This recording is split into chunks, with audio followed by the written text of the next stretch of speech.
Welcome to the tutorial for lesson number 3 of Celtic Christianity Online. Before we begin, a quick correction.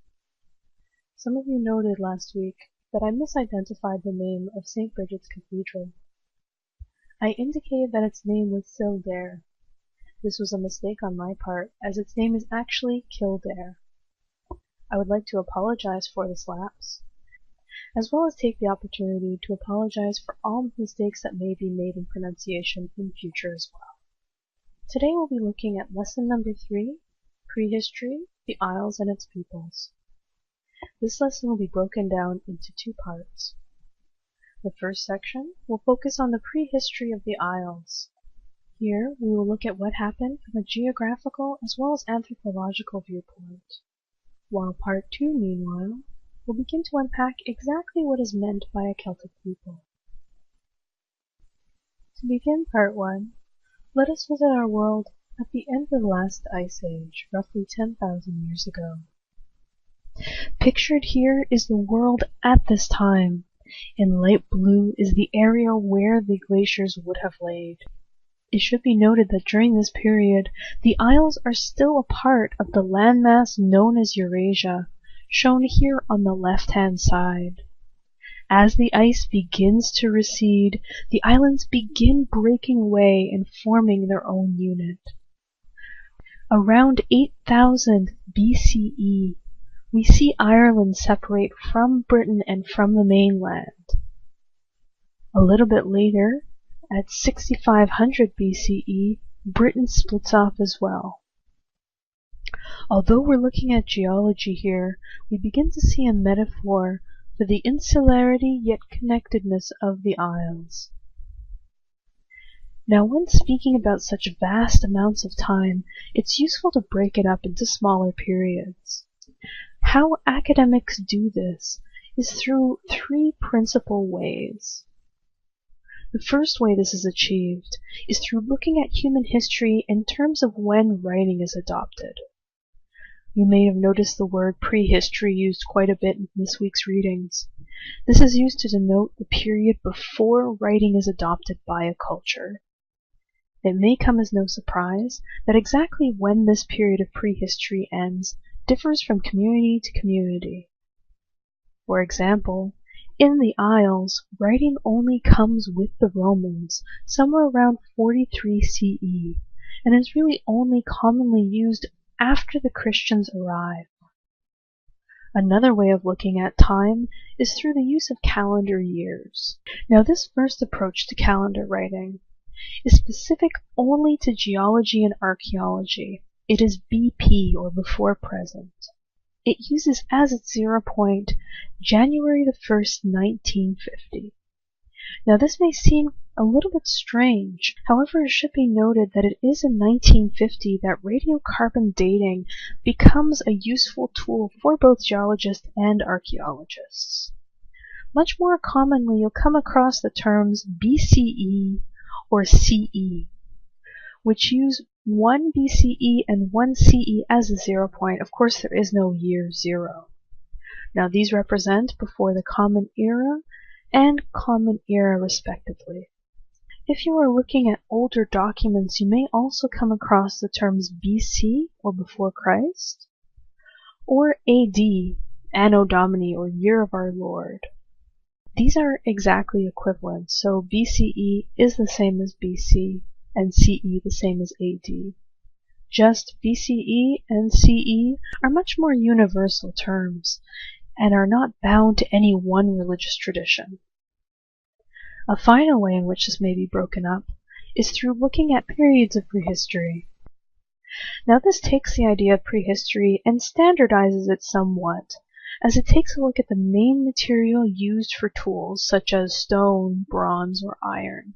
What is meant by standardization is simply because although writing appears in different communities at vastly different times, the technologies for manipulating these materials tend to spread quite quickly across the continent. We'll just take a moment now and take a look at the different periods in prehistory. The first period we'll take a look at is the Paleolithic, or the Old Stone Age. This spans from roughly 200,000 BCE to 8,000 BCE, and is distinguished by the development of primitive stone tools. Just to keep this in perspective, at the end of the last ice age, around 8,000 BCE, is when Ireland is breaking away from the continent as well. The next period, known as the Mesolithic, or Middle Stone Age, spans from roughly 8,000 to 4,000 BCE, and here again we're using stone, but we begin to see a hunter-gatherer society forming. This period is followed by the Neolithic, or the New Stone Age, from 4,000 to 2,000 BCE. Again, stone is still the principal material used, but we begin to see agriculture among certain groups as well. This period is followed by the Bronze Age, which appears from 2,200 to 750 BCE. This period is characterized by the use of copper, the widespread adoption of agriculture. This is also when we're going to begin seeing the emergence of Celtic languages. The Bronze Age is followed by the Iron Age, which spans from about 750 BCE to 43 CE. Here we're using iron tools and weapons, and the Celtic languages are firmly in place. How is it that we know this exactly, since of course there is no writing for any of these periods? We gain some sense of prehistory through various sources. First, through geology and geography, through archaeology and art history.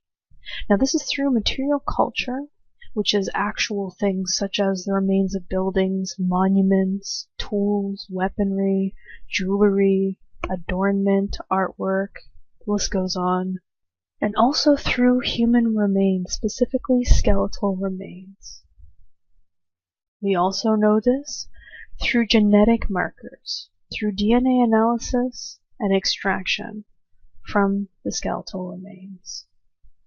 And also through anthropology and sociology, that is specifically the science of interpretation of material culture and of human individuals and social organizations.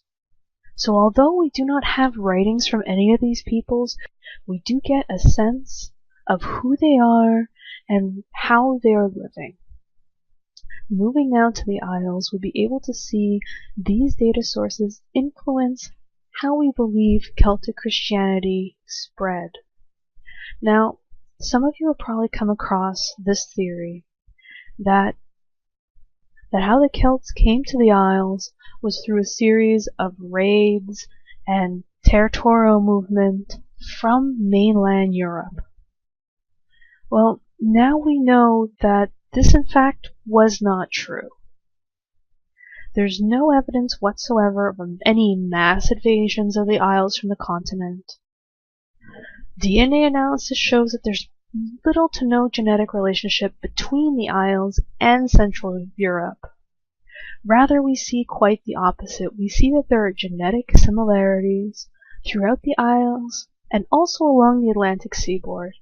Now, this would suggest some movement between the Isles and the coastal regions of the mainland, but certainly no mass migration. According to Brian Sykes of Oxford Ancestors, working out of Oxford University, indigenous populations of the Isles have almost identical genetic fingerprint to a tribe of Iberians from the coastal region of Spain, who crossed the Bay of Biscay during the late Mesolithic. Now, this provides a very different picture from the mass migration due to invasion theory that we saw just a moment ago. This ends with part 1 of lesson number 3. In the description below, there's a link to part 2, where we will begin discussing exactly what we mean by Celtic. I'll see you in just a moment.